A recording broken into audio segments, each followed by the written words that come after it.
thank you for stopping in for another video today. Now today's video is going to cover the new build. Now the cover kind of gives it away what it's going to be. Actually, you can probably slightly see it through the side of the video here, but this is the next build, the Cummins, the second gen Cummins. I just gave it away, it's Cummins. The second gen Cummins is still in the works 100%.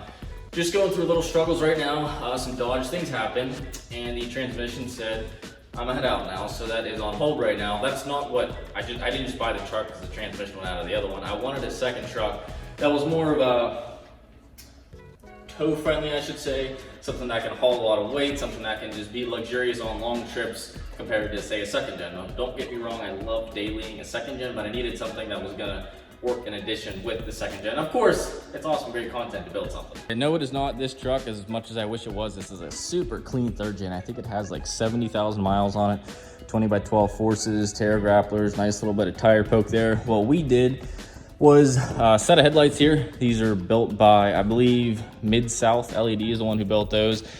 These rings all light up in their different colors, and then projector right there. We're having some issues with it though, where this harness, the harness that controls the HIDs or LEDs, whatever they are inside of there, it is defective. So they sent us a second one, or no, sorry, they couldn't because they discontinued it. We got a different one from a different manufacturer. And we're just kind of stringing it around, testing all the other stuff, just trying to get it to work. Because once you put it to high beam, it doesn't leave high beam. You permanently have high beams. This guy right here, I was actually gonna do a video on it. I 100% should have. It was my fault. I just rushed into it. It's like whenever I get going on a project, I just wanna go, like, let's finish, let's make this thing, let's move on. But I know I need to get better at stopping and being like, hey, a lot of people would like to see how this thing was made for their purpose, or maybe they wanna make one. And I should have definitely done that for this. But if you guys do want a video, I can overview, give dimensions, how I made it, everything like that. It's just kind of a bottle rack up there, spot down here to put stuff. And then right here is where all of our 5-gallon jugs sit, as you can see. And then the bottom, just enough clearance so that you can slide your stuff in and out. And that's actually just enough clearance on the top there to go ahead and flip one of those jugs upright. So it was not by accident the dimensions. It was definitely a lot of thought and time. And of course, I put everything on casters. We're actually gonna get a little piece of, it's like 1/8-inch white plastic to go over top of this so it can be wiped off, and then also down there. And that was the problem. Like, at least I had my mother's old car to use, which is an '08 Honda Accord, so no shame in that. I mean, 100% used it and liked it while I had it. It was better than nothing in walking. But the amount of time that I needed a bed was so much more than I ever thought. Like, just to buy the wood for that, I had to go meet a friend at Home Depot to be like, hey man, can you help me bring some wood home? So I just realized that literally it was one thing after another after another. Like, we wanted to get fuel for the heater over there, which takes off-road diesel, and then I couldn't do that. So I just had to keep getting 5-gallon jugs at a time. That thing eats like, 15 gallons a week, 30 gallons a week. So it's just the amount of time I realized I need a truck pretty quick. So without further ado, let's introduce the new build. Check it out.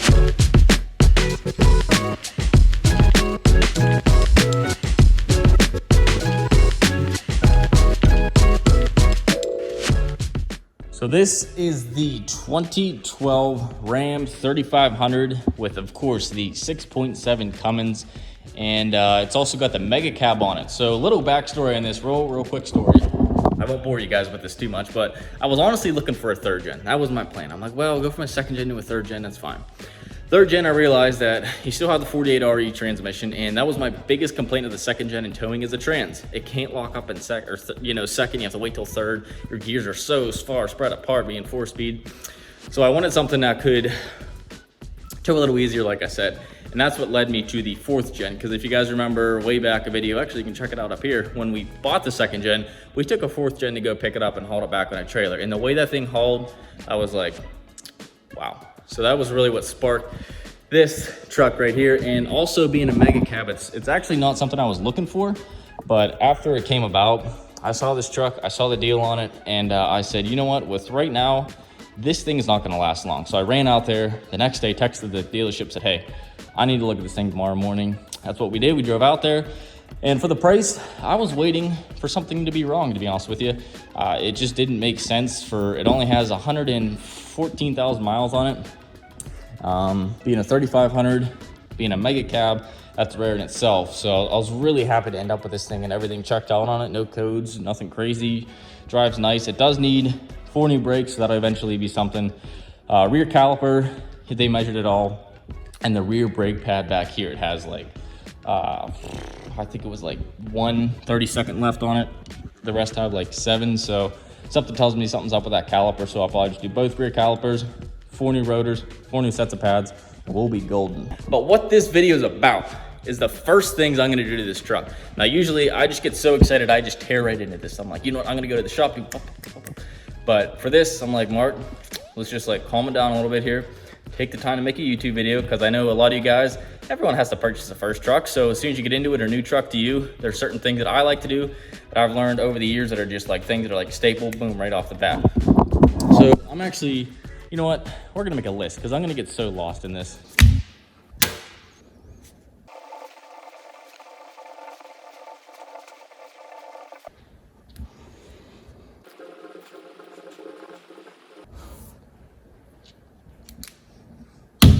That list we have D badge, so all the badges are coming off. Of course, this Cummins badge. If any Cummins guy knows, it's a sin to pull that guy off of there, so we got to keep that. Actually, I'm probably going to replace that with the black one, but for now we'll keep it on there. Ram 3500 badges. This door molding here, not a fan of that. And then in the back, we got some stuff going on, high output. We're about to be a lot more than high output, 4x4 and Laramie. We'll keep this guy on here because there's also, well, number one, it looks decent. Number two, there's 2 actually pins back here that hold this thing on here. So don't want to hold in the tailgate. And we'll probably end up getting a black one for that as well. But like I said, this is all just free stuff right now that we're doing what we have here. Remove bull bar. So as cool as this would be to keep this, I don't think the little like 14 gauge steel is really going to do much if you hit something in this thing.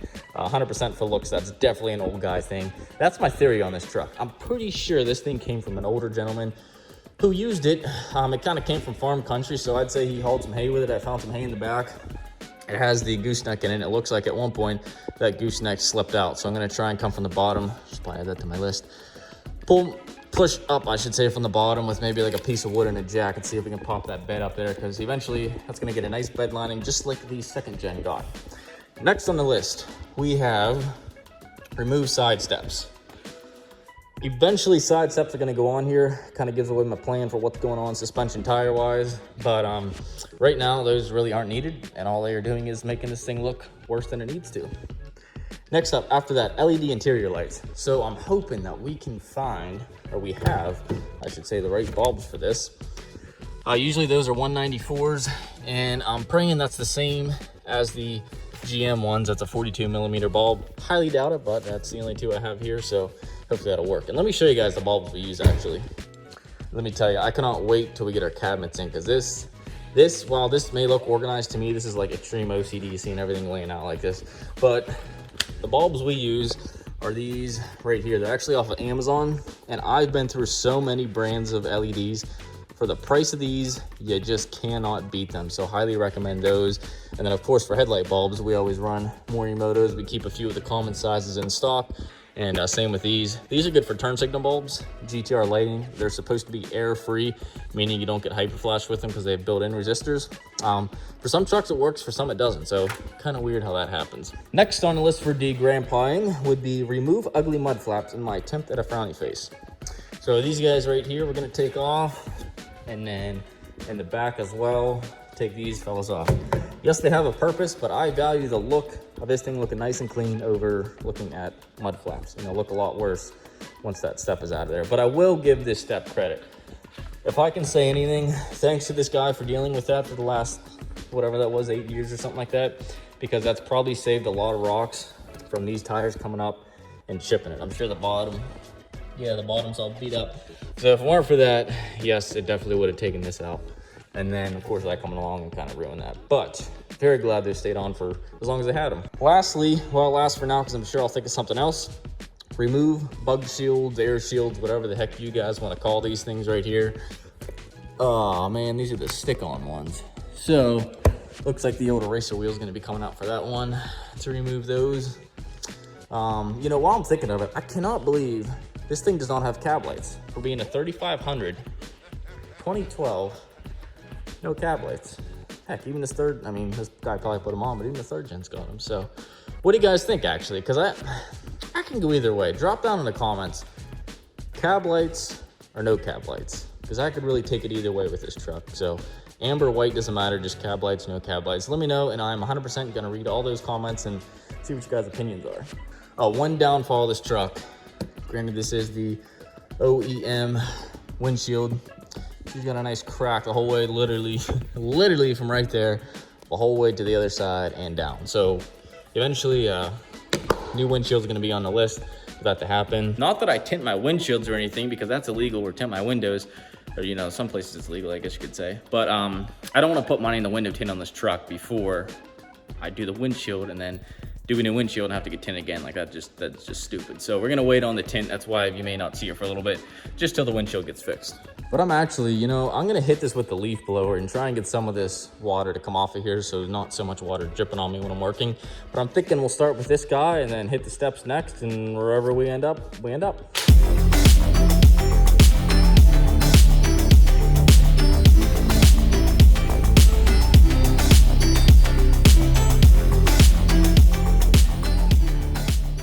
Now let's take a look at what this used to look like from the front. You guys can see the steps and all that in this picture.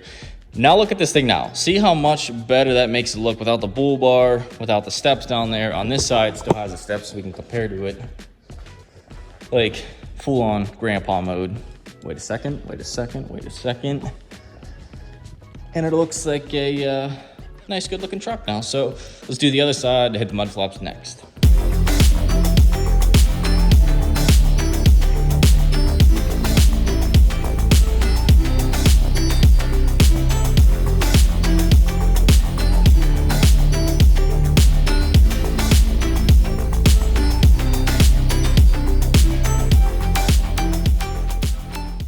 Those things were a little bit stuck on there. Had to get the heat gun out there, as you saw, and just heat it up as it went along. Otherwise, they just shattered everywhere. Couple other things I want to talk about is the mud flaps.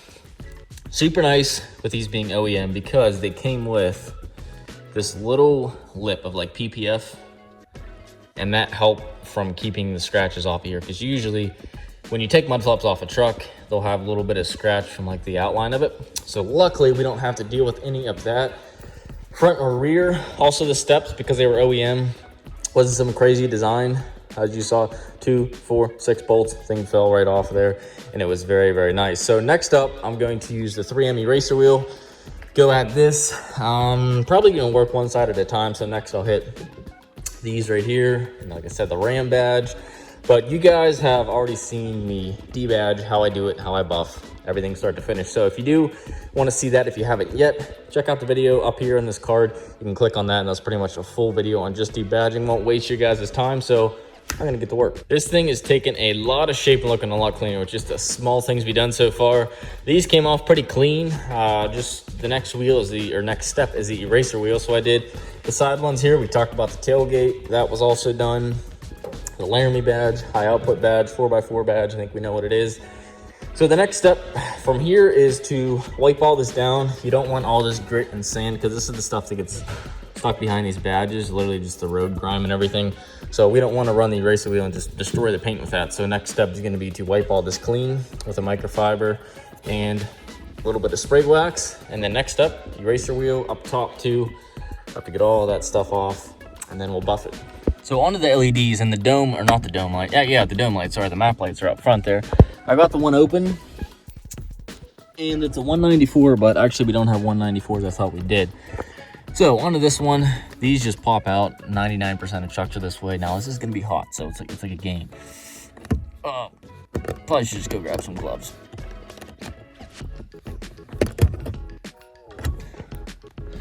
So after that, we can take this one, and it will fit. If you can even see when you put it in. There we go. Flip it around. Perfect. So that is a 42 millimeter bulb that actually is the same used in, I don't know if it's those, but also the GM trucks. Here's a look at the final complete product. So the steps were first going real aggressive with it, and then kind of following up with a lighter compound. As you can see here, the final, well, the first one was a 300, then we ended up on a real light compound, which worked perfect for the doors. Also up top, we had to clean up for the vent visors, everything up there. And then on the other side, worked out great as well on the doors and as well as up top. Eventually, this is gonna have to get replaced. Thanks to Money's pal Hayden Huff over here. We got Hayden, Brandon, Evan, everyone helped get this thing all shined up. And also, Evan and I actually worked on the bed. So, back in here, if you remember, I never really got a good video of it. It was real dented in from a trailer, slipped off, hit that. So we just came from underneath. We just kept pushing with a 2x4 in different little places all over the place. And it's not perfect by any means, but it's a heck of a lot better because you can even see this water started running out of the big divot that used to be there. So happy about that. Pretty much happy enough to get that bed line now. So huge transformation today. So we'll cut to what this thing used to look like. As you can see, it's just, you know, the bull bar up front, the steps, the mud flaps, everything. Now we got this all nice and clean, and all this was 100% free except for the LED lights. So guys, thank you very much for watching this video. If you did enjoy it, be sure to hit the big thumbs up button, hit the subscribe button, and the bell for future content. As always, thanks for watching, and we will see you in the next video. Yeet.